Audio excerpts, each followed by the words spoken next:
Okay, so what we want to do is we're going to have the dumbbells by the sides, keep the elbows close to the body, and we're going to be curling with a hammer grip in a straight line.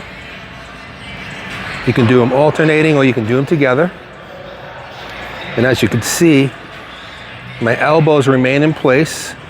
I'm not raising them up at the top. I'm keeping them right by my side, and I'm getting a good strict curl, hammering straight up and down. Okay, so the second variation of the hammer curl is going to be a seated concentration hammer curl. So we're going to be working unilaterally, which is a great thing to do for any body part. And then again, this is a fantastic movement for getting a better peak on the bicep by pushing the bicep higher, by getting this brachialis a little bit thicker, and also working the brachioradialis here in the forearm. So just take a seated position.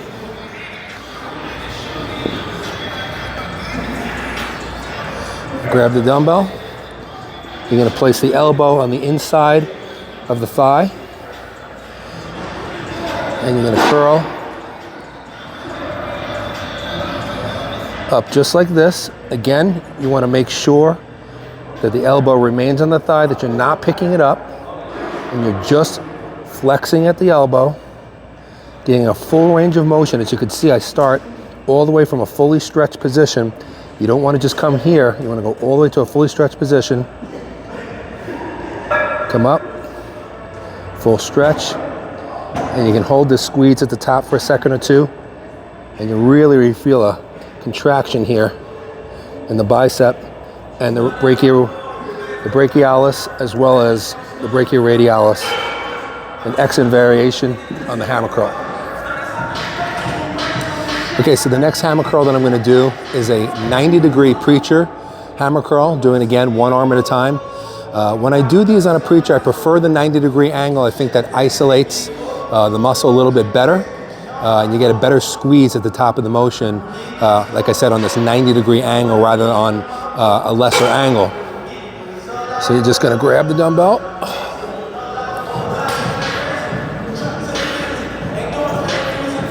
You're going to start at full stretch, and you're going to curl straight up, making sure that the elbow remains in place. And when you're working this muscle, the brachialis and the brachioradialis, I think it's an excellent technique to come to the top and hold the squeeze for a second or two before returning to the bottom. Now on this movement, you can also change the angle from this straight up and down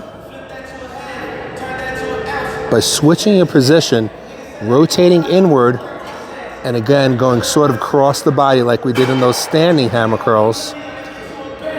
And although this is a very similar motion, just by changing the angle of pull, you're going to affect slightly different motor unit pools and exhaust different muscle fibers.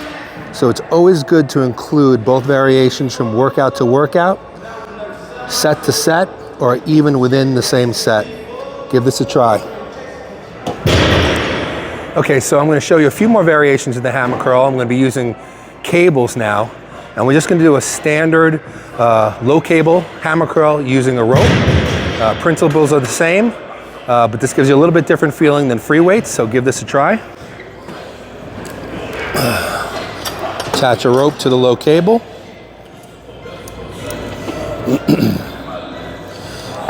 Grab here at the top. Keep your elbows into your sides. Like I've been mentioning on all the movements is very, very important.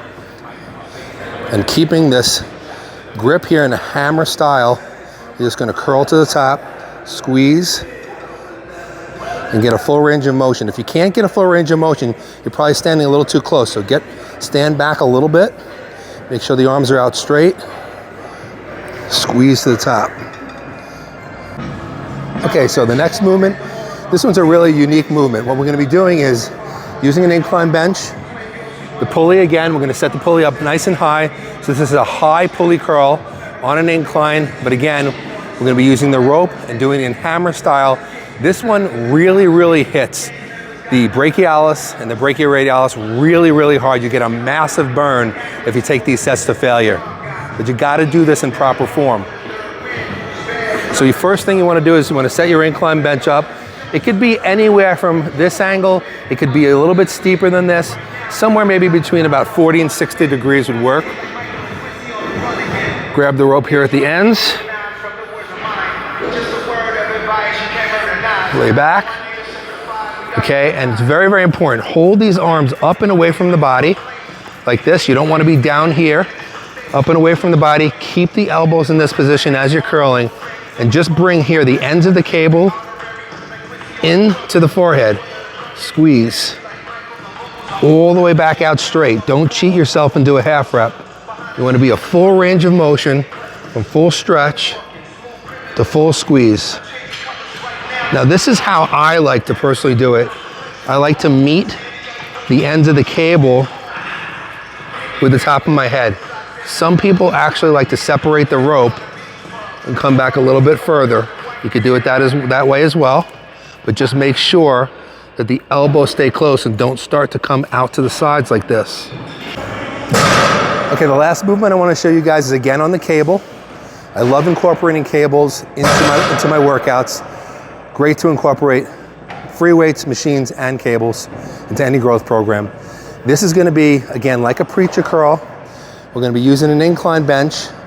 The angle here is a little bit steep, maybe about, probably about 45 degrees or so. And we're going to be doing these unilaterally, one arm at a time.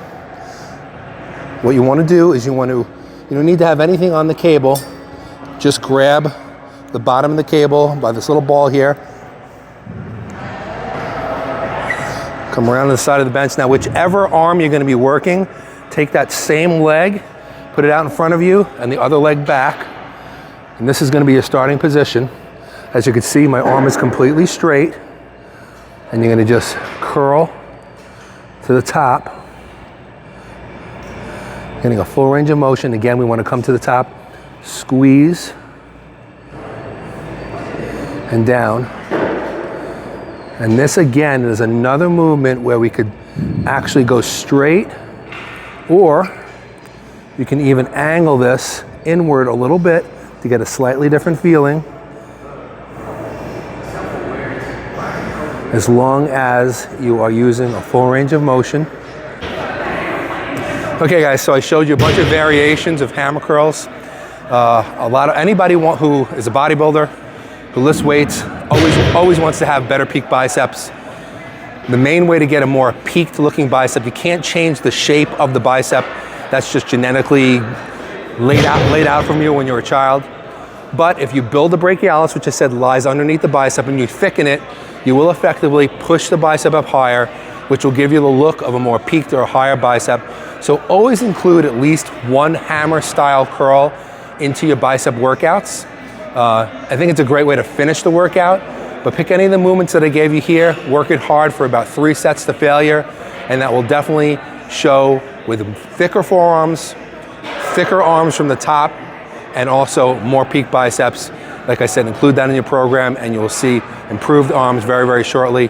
I hope you enjoyed this episode of Muscle and Fitness on muscleandfitness.com, where bros are built, and we'll be back next time with some more tips for you guys.